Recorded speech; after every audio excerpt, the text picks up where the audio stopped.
kesabaran. Ibadahnya luar biasa. Sebelum kejadian ini nih, Allah Subhanahu wa taala mengaruniakan Nabi Ayub ini orang dengan nasib yang luar biasa bagusnya. Nasib yang indah. Mukanya cakep, badannya sehat, kuat, punya istri beberapa orang, punya anak beberapa orang.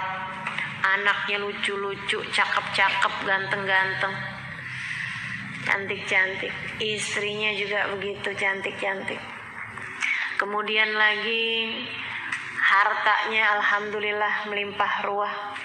Kerja gak susah. Nabi Ayub ini punya harta, punya rumah, punya pasangan, punya anak, ditambah ibadah yang luar biasa. Allah banggain ibadahnya Nabi Ayub di antara para malaikat. Kata Allah, lihatin tuh hambaku Ayub, Masya Allah, ibadahnya luar biasa, penuh syukur kepadaku. Kata malaikat, iya ya Allah, Masya Allah. Kecuali si iblis protes. Ini kalau ada orang modelnya protesan, suudonan, ini kayak siapa nih? Kata iblis gini, iyalah. Ya iyalah ya Allah. Dia pasti aja ibadahnya hebat, ibadahnya bagus, kagak ada yang dipikirin. Semua mau dia punya, gitu ya. Ini yang suka janji-janji, ya Allah kalau saya udah kawin ya Allah, saya akan ibadah lebih rajin ya Allah. Jangan begitu ya. Sekarang keadaan kita yang sekarang, tuh dibenerin, dibagusin ibadahnya. Jangan tunda-tunda, nunggu-nunggu kalau begini dia akan begini gitu ya. Gak ada. Yang sekarang siapapun kita harus menjadi hamba Allah yang solehah. Nabi Ayub digituin tuh sama si iblis. Ya pasti. Lagian ya Allah, Engkau kagumi kesyukurannya. Ya iyalah, dia bersyukur, semuanya dia punya, semuanya dia ada. Lain urusan kalau dia jadi miskin. Allah mau tunjukin sama si iblis bahwa hambaku tidak terpengaruh dengan materi. Mudah-mudahan kita jadi kayak begitu. Orang-orang yang dalam keadaan miskin tahan, dalam keadaan kaya juga tahan. Karena ada orang yang gak tahanan. Ada yang gak tahan miskin, begitu miskin jadi jahat. Ini kan gitu ya? Ada juga yang gak tahan kaya, begitu kaya jadi jahat. Yang korupsi itu udah kaya atau masih miskin? Udah kaya, korupsi. Yang maling ayam kaya apa miskin? Miskin. Nah itu kan masalahnya bukan sama kaya sama miskin, tapi masalah ketahanan diri, masalah kesabaran terhadap kemiskinan. Maka teman-teman saudaraku sekalian, nggak ada alasan memperbolehkan kita untuk berbuat dosa dan berbuat maksiat. Semuanya masalahnya sama hati. Kalau hati kita benar, kita jadi hamba Allah yang solehah, selalu pasti jadi benar. Ya jangan bilang dia istri yang solehah. Iya iyalah, lakinya soleh. Kalau lakinya gak soleh lain lagi. Itu nih, ini ucapan mirip-mirip sama gitu. Teman-teman saudaraku sekalian, enggak masalah suaminya siapa, seorang perempuan yang solehah pasti akan solehah. Gitu. Masalahnya ada pada ketahanan diri, saudaraku sekalian. Mudah-mudahan Allah karuniakan itu. Pengendalian diri dari melakukan sesuatu dengan mengikuti hawa nafsu. Mudah-mudahan Allah muliakan kita dengan memiliki ketahanan diri tersebut, insyaallah. Amin ya rabbal alamin. Allah mau tunjukin bahwa hambanya nih, Ayub nih, bukan model seperti yang difitnahkan oleh iblis tadi nih. Katanya Allah, yuk kita lihat. Ibu-ibu, teman-teman, saudaraku sekalian yang saya muliakan, hartanya Nabi Ayub dihancurkan Allah Subhanahu wa taala hanya dalam beberapa waktu aja. Yang satu kebakaran, yang satu kebanjiran, yang satu kebangkrutan, yang satu wah pokoknya habis set. Hanya dalam waktu beberapa hari aja Ayub yang asalnya adalah seorang laki-laki mapan, seorang laki-laki kaya, kemudian menjadi seorang laki-laki yang miskin papa. miskin. Allah tuh mau bikin ngebalikinnya gampang bener, gitu ya. Allah balikin keadaan orang gampang bener loh ibu-ibu. Ya Allah, mudah-mudahan Allah selamatkan kita semuanya, amin. Dibalikin sama Allah SWT keadaannya, set, dari kaya ke miskin. Nah, semudah membalik telapak tangan bagi kita di sisi Allah SWT. Makanya yang jadi kaya jangan ngandelin kekayaan. Yang miskin jangan suka bilang kalau aja saya kaya saya akan. Nah, jangan begitu. Dah, siapapun kita berusaha untuk menjadi baik insya Allah, amin. Saudara sekalian, akhirnya kemudian Nabi Ayub dibikin miskin. Ketika dalam keadaan miskin tersebut, nggak ada yang berkurang dari ibadahnya Nabi Ayub, nggak ada yang berkurang dari senyumnya Nabi Ayub, nggak ada yang berkurang dari syukurnya Nabi Ayub. Allah kemudian nanya sama iblis, gimana iblis?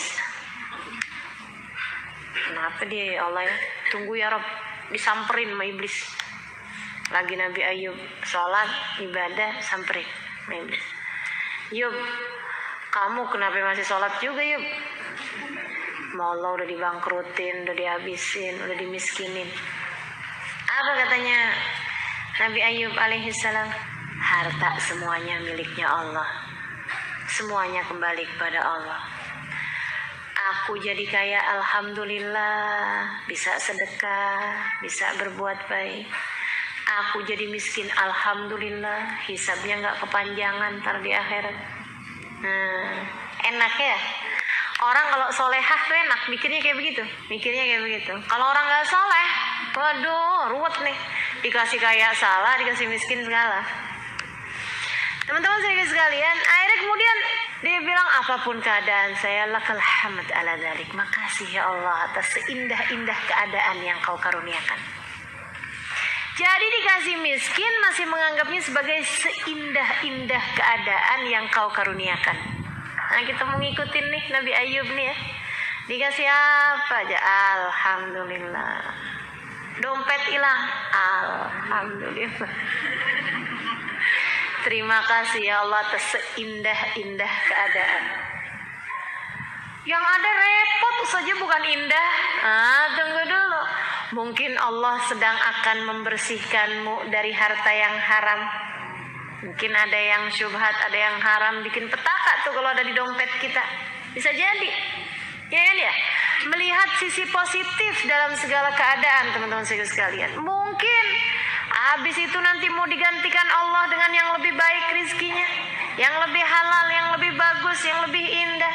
Maka di saat kita dapat keadaan yang gak mengenakan dari hilangnya harta yang kita punya, lakal hamd ala dzalik, ya Allah terima kasih atas seindah-indah keadaan yang kau karuniakan kepadaku.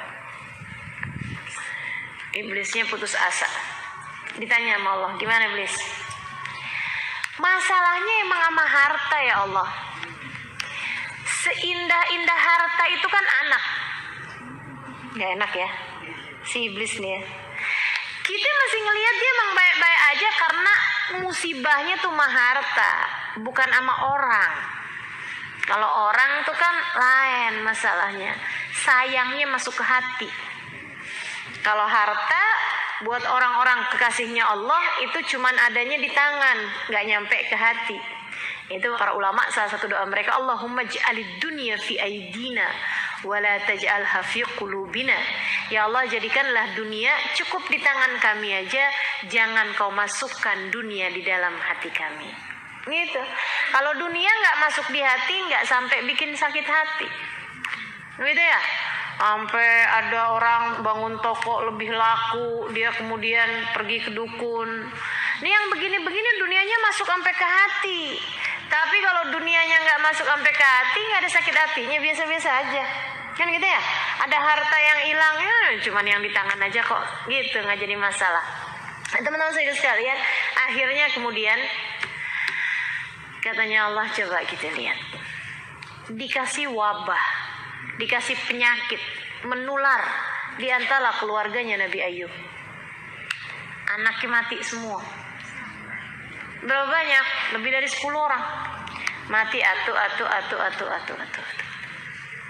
Sisa berapa? 0. Kebayang gak sih?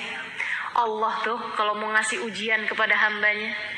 Kenapa kok nabi-nabi ini kalau saya perhatikan kalau dikasih ujian ekstrim? Iya kan? Kenapa? Buat ngasih pelajaran. Wa dzikra lil abidin, kata Allah gitu. Buat ngasih peringatan kepada hamba-hambanya yang ahli ibadah. Jadi kita kalau kemudian ada dikasih ujian, kita bilang, ya Allah, yang disisain sama Allah masih jauh lebih banyak daripada yang dia ambil. Kita kalau kehilangan dompet, alhamdulillah dompet doang yang hilang. Rumah masih ada, ya kan gitu ya? Yang lain-lain masih ada. Selalu kita kalau dikasih ujian sama Allah, yang diambil sama yang disisain masih banyakan yang disisain. Coba perhatiin. Makanya katanya Sayyidina Umar bin Khattab, kamu kalau dikasih ujian dunia, harus ingat bahwa yang disisakan oleh Allah SWT jauh lebih banyak daripada yang dia ambil dari kita. Teman-teman saudaraku sekalian, Nabi Allah Ayub dikasih ujian dari harta melimpah ruah menjadi 0. Nggak punya sama sekali. Sampai buat makan sehari-hari aja susah, sampai habis bener-bener. Bersama dengan itu dikasih penyakit, ngabisin semua dari anak-anak beliau. Istrinya nggak tahan, udah anaknya mati, hartanya kagak ada. Akhirnya kemudian ada yang minta cerai, ada yang meninggal, gitu ya. Banyakannya minta cerai, kecuali 1 orang istri aja. 1 orang istri yang bertahan. Siapa namanya? Rahmah. Nah, saya tahu nih istrinya nih. Kalau istri-istri yang minta cerai siapa namanya? Kagak kenal. Karena saya suka mempelajarinya yang soleh-solehahnya aja, iya nggak? Kita nggak perlu tahu siapa yang nggak solehah, tapi kita perlu kenalan sama yang solehah. Ini yang solehah namanya Sayyidah Rahmah, Siti Rahmah, namanya Rahmah. Rahmah ini adalah cucu dari Sayyidina Yusuf alaihissalam dalam pernikahannya dengan Sayyidah Zulaikha. Siti Zulaikha itu kawin sama Nabi Yusuf alaihissalam, punya anak gitu ya. Kemudian anaknya tersebut punya anak perempuan namanya Siti Rahmah yang menikah dengan Nabi Allah Ayub. Dan dia tuh emang yang namanya doa kakek-kakek itu jangan diremehkan. Doa orang tua itu jangan diremehkan. Sehingga nih perempuan di antara istri-istri Nabi Ayub yang enggak tahan hatinya untuk minta cerai dan meninggalkan Nabi Ayub, dia satu-satunya yang tahan. Barangkali salah satu sebabnya adalah karena doa dari nenek kakeknya, gitu ya. Dan yaitu adalah Sayyidah Siti Zulaikha dengan Nabi Allah Yusuf semasa hidup mereka. Kita makanya kalau doa itu jangan sampai lepas dari mendoakan keturunan-keturunan kita. Ya Allah, sayangi saya, anak-anak saya, keturunan saya, Allah. Rabbi ja'alni muqimis shalah wa min dzurriyyati. Ya, Nabi Allah Ibrahim alaihissalam doanya, ya Allah jadikan saya orang yang bisa mendirikan salat. Saya doang enggak, wa min dzurriyyati, dan semua anak keturunan saya, Allah. Anak keturunan sampai cucu-cucu. Nah kan belum tentu kita punya cucu. Ya udah doa aja dulu. Sehingga kalau nanti ada cucunya udah siap jadi anak soleh. Kan gitu ya? Bawah-bawah kita gitu. Ya ampun Ustazah, masa sih kita mau ngedoain anak kawin aja belum? Gak apa-apa, didoain aja dulu. Saya gitu. Saya kalau doain anak-anak saya. Mana anak-anaknya? Belum ada. Tapi seenggaknya kalau nanti mereka ada, mereka sudah siap untuk menjadi orang-orang soleh dengan berkah doa orang tuanya. Kan begitu? Teman-teman sekalian, Nabi Allah Ibrahim alaihissalam doa Rabbi ja'alni muqimas shalah wa min dzurriyyati dari sebelum beliau punya anak. Ya udah doain, bukan cuma anak, sampai cucu, sampai keturunan ke bawah. Makanya jangan berhenti mendoakan keluarga kita, bahkan anak cucu kita dari sejak sekarang. Itu hasilnya nanti itu. Di antara istri-istrinya Nabi Ayub yang gak tahan, ada yang tahan, yaitu Sayyidah Rahmah atau Siti Rahmah ini barangkali seperti yang tadi saya bilang adalah disebabkan keberkahan doa para orang-orang tuanya di masa lampau. Gitu. Satu doang nih yang bertahan, miskin, gak punya apa-apa. Segitunya nguburin anak satu, Nabi Ayub sedih. Tapi habis itu alhamdulillah ala kulli hal.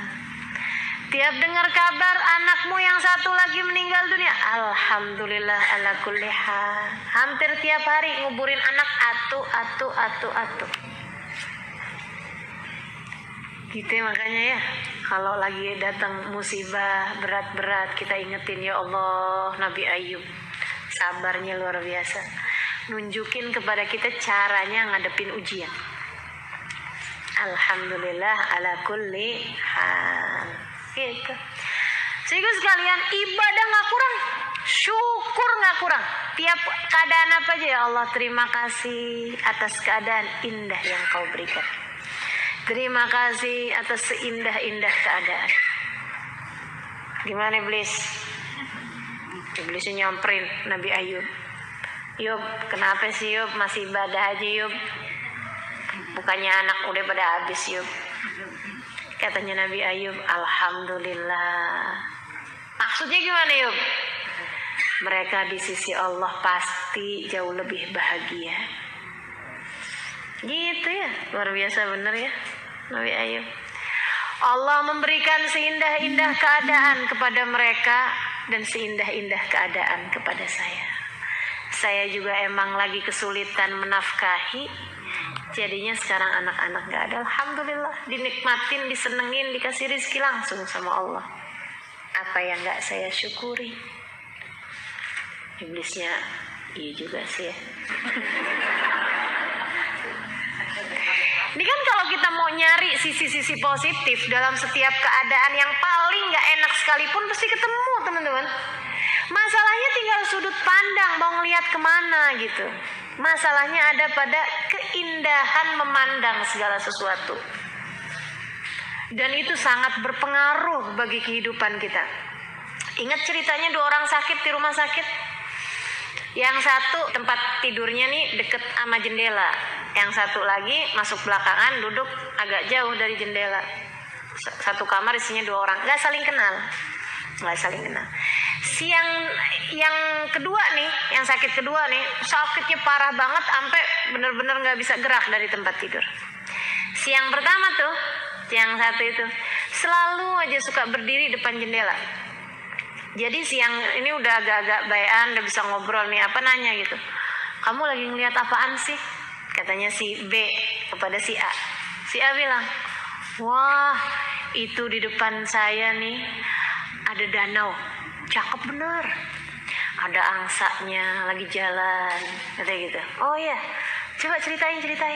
Ada angsanya warna 2 putih-putih, diikutin sama anak-anaknya, katanya gitu. Wah, cerita tuh tiap hari tuh.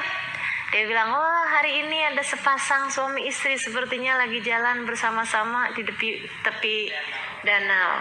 Besokannya lagi, siang kemarin tuh suami istri dijungukin sama anak-anaknya, gitu. Jadi tiap hari punya cerita nih tentang apa yang dilihat di belakang jendela tersebut.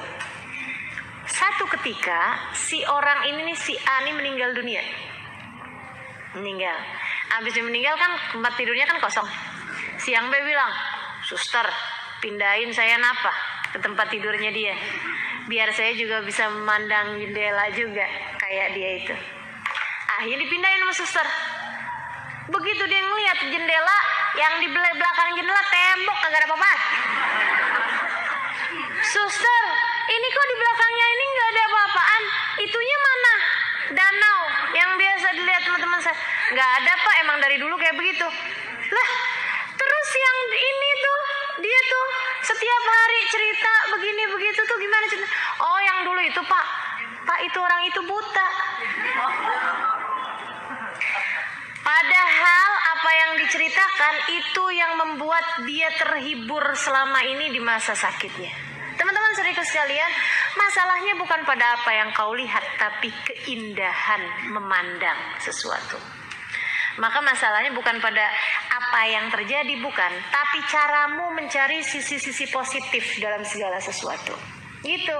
Jadi nggak usah mikir-mikir, kalau saya kawin enak nih. Ntar kalau udah kawin, kalau saya punya anak seneng nih. Ntar kalau udah punya anak, kalau anak udah gede-gede seneng nih. Itu kapan mau senengnya ceritanya? Lihatlah kesenangan yang ada sekarang. untuk kamu bisa syukuri dan menganggapnya sebagai seindah-indah keadaan. Kayak Nabi Ayub. Saudara sekalian, akhirnya kemudian Nabi Ayub pun setannya udah pergi lagi. Tanya sama Allah, gimana Iblis? Ya Allah, ini masalahnya nih sama orang lain. Maksud kamu gimana? Bukan sama diri sendiri. Kalau sama diri sendiri lain ya Allah. Dia soalnya badannya masih sehat aja. Jadi enak aja kan. Namanya kan orang asal badan sehat tuh kan mau ngapa-ngapain enak. Ya gak? Dia bilang ini dia ibadah apa segala macam karena emang badan dia masih sehat. Allah, coba kita lihat. Allah kasih penyakit kepada Nabi Ayub. Penyakitnya 40 orang satu dikumpulkan kepada Nabi Ayub. Teman-teman saya sekalian, sakit dari ujung rambut ke ujung kaki. Wah, udah nggak tahu lagi yang mana yang mau dirasain sakitnya. Sakit dari ujung rambut ke ujung kaki.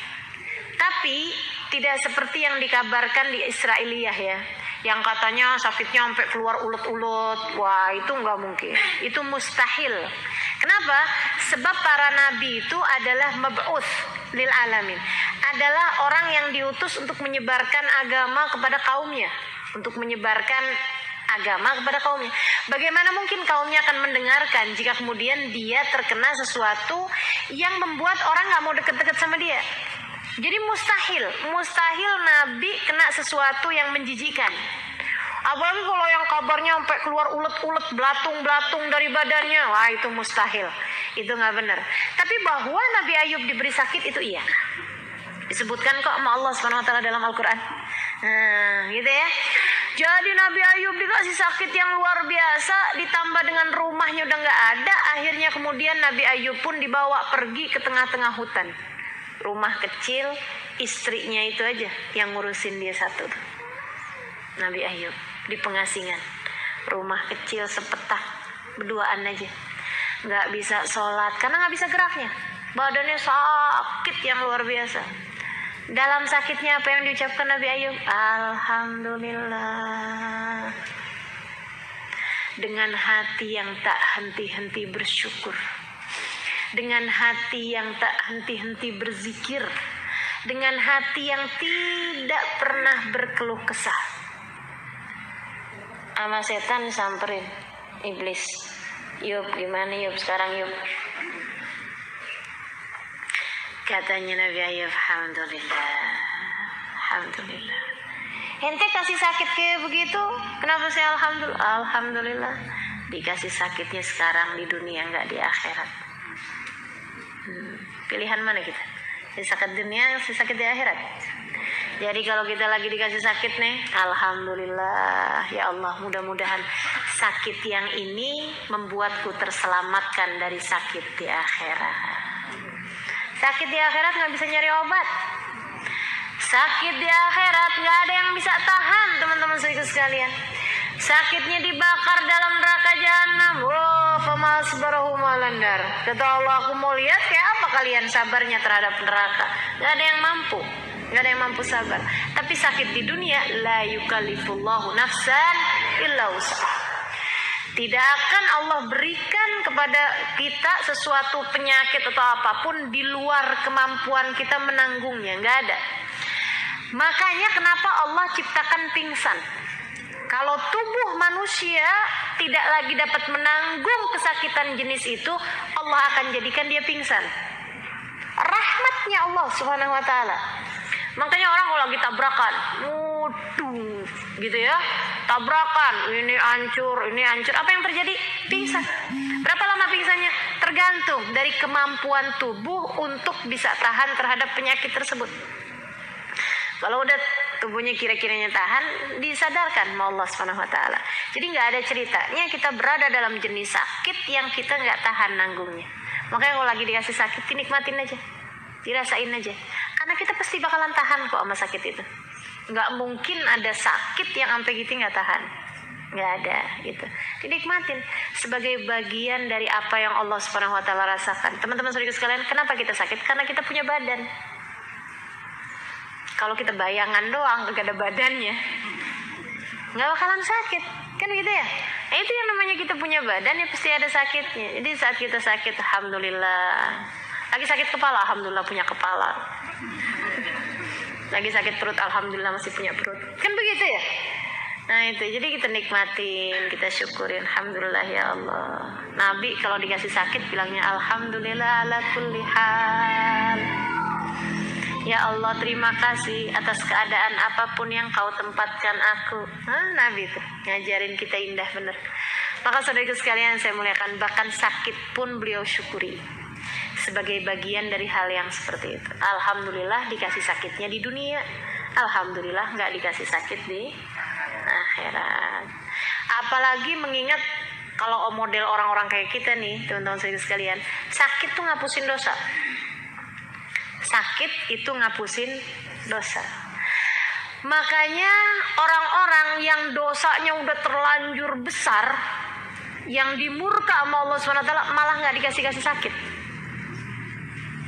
Fir'aun itu sepanjang hidupnya flu aja nggak pernah. Fir'aun tuh sepanjang hidupnya sakit kepala nggak pernah, teman-teman sekalian. Tapi manusia paling agung baginda Nabi besar Muhammad alaihissalam, kalau sakit kepala sampai ngiket kepalanya pakai kain sambil bilang warasah, duh nikmatnya kepala ini, gitu katanya. Orang paling mulia di atas muka bumi ngerasain sakit kayak kita juga, bahkan lebih besar sakit beliau dibandingkan dengan kita. Makanya dah alhamdulillah. Alhamdulillah. Kalau kita lagi dikasih sakit, ya Allah, ini pasti adalah saranamu untuk menghapuskan dosa-dosaku. Makasih ya Allah. Coba diinget-ingetin. Kita ini seringnya dikasih sakit dari yang memang kita sering berbuat dosa dengan anggota tersebut. Gitu ya. Sariawan. Kebanyakan ngomongin orang. Sakit mata, suka ngintip, suka ngelihat yang nggak benar, gitu tuh. Jadi saudaraku sekalian, emang kayak begitu gitu. Sakit kaki, iya zaman muda suka nonton layar tancap, suka pacaran, jalan berdua sama pacarnya gitu ya. Nah itu kemudian dikasih sakit kakinya. Semua sakit tuh adalah buat ngapusin dosa-dosa kita. Maka alhamdulillah, jangan nyari penyakit. Jangan nyari penyakit, tapi kalau kemudian kita di saat lagi dikasih sakit, alhamdulillah ala kulli hal. Makasih ya Allah atas keadaan apapun yang kau tetapkan, sebab itu adalah merupakan penghapusan, pengguguran dari dosa-dosa. Akhirnya kemudian ngelihat Nabi Ayub tetap dalam ibadahnya, tetap dalam zikirnya, tetap dalam hatinya yang tidak pernah lepas dari rasa syukur pada Allah SWT. Setan pun putus asa. Setan pun putus asa. Enak ya kalau setan putus asa sama kita ya. Apa nih ceritanya ada setan putus asa? La ilaha illallah. Akhirnya kemudian setannya ditanya sama Allah, gimana Iblis? Iya sih, dia mah emang gitu orangnya. Gak berhasil saya ya Allah. Udah, kamu tahu? Iya emang luar biasa bener tuh sabarnya. Udah ya? Iya ya Allah. Allah kemudian bilang, ni'mal abad innahu awwab. Oh, Ayub ini emang seindah-indah hambaku. Karena dia selalu mengatakan bahwa terima kasih Allah atas seindah-indah keadaan yang kau tetapkan. Allah kemudian menjadikannya ni'mal abad, dia adalah seindah-indah hambaku pada masa tersebut. Gitu ya, pada masa tersebut. Ibu-ibu saudara sekalian, setiap zaman nih ada seindah-indah hambaku di atas muka bumi ini. Bahkan nggak usah setiap zaman, setiap tempat. Siapa tahu nih di antara kita ada yang Allah ketika ngelihat Tebet, oh dia adalah seindah-indah hambaku di Tebet. Pas lagi ngelihat Manggarai, dia adalah seindah-indah hambaku di Manggarai. Walaupun baru tingkatannya kelurahan juga nggak apa-apa. Gitu ya. Ni'mal abad innahu awwab. Kata Allah nih, Ayub nih emang seindah-indah hambaku. Kenapa? Innahu awwab, selalu kembali kepadaku dalam segala keadaan. Selalu bersyukur, selalu ahli ibadah. Nah ini Allah menceritakan dalam ayat ini, wa Ayyub, ingat-ingatlah tentang Ayyub wahai Nabi Muhammad. Idna darabah, ketika dia bermunajat kepada Allah. Munajatnya gimana? Ya Allah, mengapa engkau berikan kepada saya penyakit? Enggak gitu. Enggak gitu. Teman-teman sekalian, ini ya, kita nih suka kebalik-balik antara munajat sama keluh kesah. Ini mesti pinter-pinter bedain. Makanya katanya Imam Ghazali, belajar kamu. Jangan pernah berhenti belajar. Biar kamu ngerti yang mana yang munajat, yang mana yang berkeluh kesah. Sebab kalau kamu berkeluh kesah, Allah murka padamu. Tapi kalau kamu bermunajat, Allah cinta padamu. Nah ini kan sesuatu yang bisa bikin cinta sama sesuatu yang bisa bikin murka, kan jauh banget gitu. Kita kirain kita tuh sholat sambil nangis-nangis. Kita kirain kita lagi khusyuk. Kita kirain kita lagi bener. Padahal Allahnya murka. Kenapa? Karena kita sambilan sholat, ya Allah susah banget sih hidup saya ya Allah. Kamu lagi mau nyalahin siapa? Kamu mau ngaduin Allah kepada Allah? Teman-teman saudariku sekalian yang saya muliakan, katanya Sayyidah Aisyah, "Lau kunti lasti minal haq lashtaqaitu lal haq." Wahai Het, kamu kalau bukan dari Allah, aku akan mengadukanmu kepada Allah. Akan tetapi kamu adalah dari Allah SWT, bagaimana mungkin aku akan mengadukanmu kepada Allah? Ketika Sayyidah Aisyah datang Het pas hari Arafah, di satu-satunya haji bersama dengan Nabi besar Muhammad SAW. Satu-satunya hajinya beliau bersama dengan Nabi. Karena Nabi kan haji cuma sekali doang, haji wada. Lagi malam Arafah, lagi nikmat-nikmatnya ibadah, tiba-tiba datang mens. Saya bisa ngebayangin kayak apa pegelnya hati kalau saja tidak terjaga. Tapi hati Sayyidah Aisyah terjaga. Gak mungkin kita mengadukan sesuatu kepada Allah kalau sesuatu itu juga datangnya dari Allah. Ya Allah, suami saya jahat banget sih. Kata Allah, nak saya ngasih sama kamu. Gimana coba? Ya Allah, kok anak saya kenapa dia gak mendengarkan ucapan saya? Kata Allah, aku memberikannya kepadamu untuk aku mengujimu. Seberapa mampu kamu melakukannya? Ya Allah, kenapa saya kok sakit-sakitan terus ya Allah? Katanya Allah, emang kenapa? Aku yang ngasih kok. Maka teman-teman saya sekalian, segala sesuatu dari Allah kita nggak bisa mengadukannya kepada Allah Subhanahu Wa Taala. Yang ada adalah kita syukuri, kita cari hikmahnya, kita cari jalan keluarnya, kita minta kepada Allah sebagaimana Dia memberikan sesuatu yang tidak menyenangkan pada kita, Dia juga bisa memberikan sesuatu yang menyenangkan pada kita. Nih kita pelajarin munajatnya Nabiullah Ayub alaihissalam. Sakitnya dari Allah Subhanahu Wa Taala. Tapi Nabi Ayub ketika menyebutkan sakit, bukan ya Allah kenapa engkau memberiku sakit, atau ya Allah sebagaimana engkau memberikan kepadaku sakit, maka berikanlah kepadaku kesehatan. Enggak gitu. Lihatin bahasanya Nabi Ayub, indah bener. Emang nabi-nabinya Allah yang paling pinter sebagai hamba. Idnada Rabbah, ketika dia bermunajat kepada Tuhannya, memanggil-manggil Tuhannya.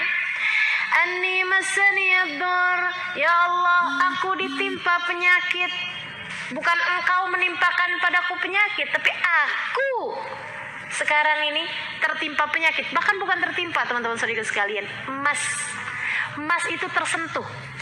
Aku disentuh sama penyakit. Tahu bedanya ditimpa sama disentuh?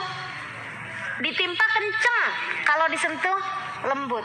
Padahal sakitnya Nabi Ayub sesakit-sakitnya sakit, semaha sakit, teman-teman saudara sekalian. Orang kalau sakit satu, ini Nabi Ayub dikasih sakitnya orang 40, ditimpakan semuanya kepada Nabi Ayub. Segitunya indahnya bahasanya Nabi Ayub, anni masaniyad-dur, ya Allah, ada penyakit, ada sakit yang menyentuhku. Sentuh, set, lembut.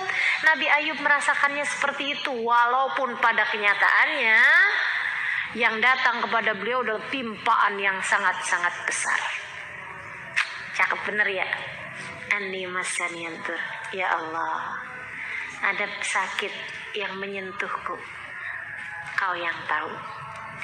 Wa anta arhamur rahimin, dan kaulah ya Allah seindah-indah zat yang maha kasih. Gitu. Gak minta kesembuhan, Allah udah ngerti. Kau kan penyayang ya Allah. Maksudnya apa? Maksudnya minta disembuhin. Jangan suka nyala-nyalain Allah, teman-teman saudara sekalian. Kenapa sih ya Allah tiap ada orang yang lamar balik lagi baru ngeliat pintu rumah? Mau nyalahin Allah. Teman-teman saudaraku sekalian, apapun yang Allah tetapkan adalah yang terbaik. Fahami itu. Maka kalau kita lagi minta kesembuhan, nih belajar dari Nabi Ayub, bahasanya gitu aja. Ya Allah, sakit ini menyentuhku ya Allah. Engkau adalah Dat yang maha kasih, Engkau yang maha penyayang. Anni masaniyad-dur wa anta arhamur rahimin. Santun bener bahasanya ya. Kita baru kasih sakit, kenapa harus saya ya Allah? Padahal saya selalu sujud, padahal saya selalu ibadah kepadamu. Kata Allah, sujud yang mana yang ngantuk itu? Sujud yang bahkan disertai dengan kesombongan dirimu itu. Ya Allah, teman-teman saudara sekalian, gak ada yang layak dari ibadah kita untuk kita begitukan kepada Allah SWT. Para nabi-nabinya Allah yang punya ibadah-ibadah yang layak untuk mereka begituin Allah, gak ada yang gituin Allah SWT. Bahasanya kayak begitu. Anni masaniyad-dur wa anta arhamur rahimin. Atau bahasanya Nabi Allah Ibrahim alaihissalam, idza maridtu fahuwa yashfin. Apabila aku sakit, Allah lah yang menyembuhkan. Padahal sakitnya Nabi Ibrahim dari siapa? Dari Allah. Nabi Ibrahim bisa aja bilang, apabila Allah memberiku sakit, maka Allah pula lah yang menyembuhkan. Enggak gitu bahasanya. Apabila aku sakit, seolah-olah sakit itu, yang buruk-buruk itu datangnya dari dirinya sendiri. Saya tahu Allah memberiku sakit karena sebab dosa-dosaku. Maka bilangnya, faida maridtu, apabila aku sakit. Tapi segala kebaikan datangnya dari Allah, fahuwa yashfin, maka Allah lah yang menyembuhkan. Gitu teman-teman saudara sekalian. Kita sih kagak. Kalau sakit kayaknya datangnya dari Allah, kalau sehat dari dokter. Nih kita nih. Kalau lagi datang hal-hal yang gak enak, kita bilangnya nasib, takdir dari Allah SWT. Tapi kalau sesuatunya bagus, kita bilangnya dari kita, dari usaha kita. Enggak, lihat anak-anak kalau lagi gak lulus, bilangnya apa? Takdir mah. Takdir katanya, bukan takdir karena kamu gak belajar aja nak. Teman-teman sekalian, tapi kalau lagi ranking pertama, juara kelas, ditanyain gimana belajarnya, kan begitu. Minumnya obat apa aja, penambah kecerdasan, vitaminnya apa nih, begini begitu segala macam gitu. Jadi kayaknya kalau yang buruk-buruk datangnya dari Allah, kalau yang bagus-bagus datangnya dari diri kita sendiri. Kan serem bener. Orang kalau lagi yang bagus-bagus nih, nikah misalnya, ditanyain gimana ceritanya sih, kok bisa ketemu sama suaminya, Masya Allah bener tuh kayaknya. Tanyain, kayaknya usaha dia gitu. Tapi kalau bercerai, takdir. Kita tuh selalu menyalahkan Allah untuk hal-hal yang buruk dan selalu membanggakan diri kita untuk segala hal-hal yang baik. Seharusnya dibalik teman-teman. Faida maridtu fahuwa yashfi. Harusnya dibalik. Anni masaniyad-dur wa anta arhamur rahimin. Saya tertimpa sakit, saya tersentuh sakit, sedangkan Engkau ya Allah seindah-indah Zat yang paling penyayang. Kan gitu. Padahal udah digituin sama Allah, tetep aja Nabi Ayub nyebut Allah Arhamur Rahimin. Indahnya hatinya. Ya Allah, semoga Allah karuniakan kepada kita seindah-indah hati. Hati yang mengerti bersyukur, hati yang jauh dari keluh kesah, hati yang selalu menganggap, selalu paham bahwa apapun yang Allah berikan dalam hidup kita adalah yang terbaik yang Dia berikan kepada kita, insya Allah. Amin ya Rabbal. Kata Allah, fastajabna lahu fakashafna ma bihi min dur. Habis dilihat sebulan, dikasih sakitnya bukan sehari 2 hari teman-teman, sebulan, 2 bulan, 3 bulan, 4 bulan, sakit lama. Sampai pernah datang waktunya istrinya, dia bilang, ngelihat Nabi Ayub kan udah gak bisa kerja, gak bisa apa-apa kan, bentar ya bang, mau beli makanan di pasar. Iya, berangkat pergi, sampai sore kagak pulang-pulang. Nabi Ayub udah gimana gitu sama istrinya, ya Allah nih jangan-jangan ninggalin saya juga nih. Kalau ninggalin juga pantas, karena emang gak punya apa-apa, dikasih sakit pula, kan gitu ya. Anak udah pada meninggal juga gitu. Yang di sana nih istrinya nih, ya Allah mau beliin makanan buat Ayub, kagak punya apa-apa. Saya mesti gimana nih ya Allah, saya mesti gimana nih ya Allah. Ini istri luar biasa bener nih ya, Rahmah ini ya. Teman-teman sekalian, apa yang kemudian dia lakukan? Mau jual apa saya ya? Udah gak ada apa-apa, baju tinggal yang melekat di badan, gak punya apapun dari harta, dari materi buat beli makanan, yang akan dipersembahkannya kepada nabinya Allah subhanahu wa ta'ala, Nabi Allah Ayub. Maka saudara sekalian, jika kita berpikir bahwa dunia ini kita seharusnya senang di dunia gitu ya, salah banget. Karena bahkan kepada para nabi-nabinya Allah memberikan yang kayak begituan loh. Sampai setengah mati istrinya mau sekedar beliin makanan buat suaminya yang adalah nabinya Allah subhanahu wa ta'ala. Kebayang kan? Dia pikir, Sayyidah Rahmah atau Siti Rahmah ini punya rambut yang sangat-sangat indah. Dia kemudian pergi ke ada orang perempuan yang jual-jual konde semacam itulah ya. Saya kurang paham jualnya pada zaman tersebut tuh gimana. Tapi yang pasti dia kemudian bilang, bisa nggak kamu beli rambut saya? Akhirnya orangnya bilang, oh bagus sih rambutnya, boleh deh. Kamu jual sama saya kasih uang nanti. Akhirnya kemudian dipotong, berikan kepada perempuan tersebut. Dia kemudian dapat uang, dibeliin makanan, pulang kemudian ke rumahnya sesudah waktu yang sangat terlambat. Nabi Ayubnya, ya Allah, nih istri saya ninggalin saya nih kayaknya nih. Mana lapar, mana sakit sendirian. Tahu-tahu istrinya datang. Ayo bang, makan bang, saya suapin ya bang. Masya Allah. Kata suaminya, kenapa kamu terlambat? Lama bener, sampai saya udah, maksudnya agak pikiran, takut kamu ninggalin saya. Dia bilang soalnya udah gak ada lagi yang bisa saya jual. Kita udah gak punya apa-apa. Terus saya jual rambut saya bang. Ya Allah, sedih bener ya, sampai jualan rambut loh, ini istrinya Nabi. Teman-teman saudara sekalian, kita udah berbuat apa yang menunjukkan cinta kita kepada orang-orang terkasih kita? Jual rambut. Masalahnya rambut kita gagal laku. Emang boleh ya Ustazah jual rambut? Nggak boleh. Masa ada orang mau jual rambut ya nggak?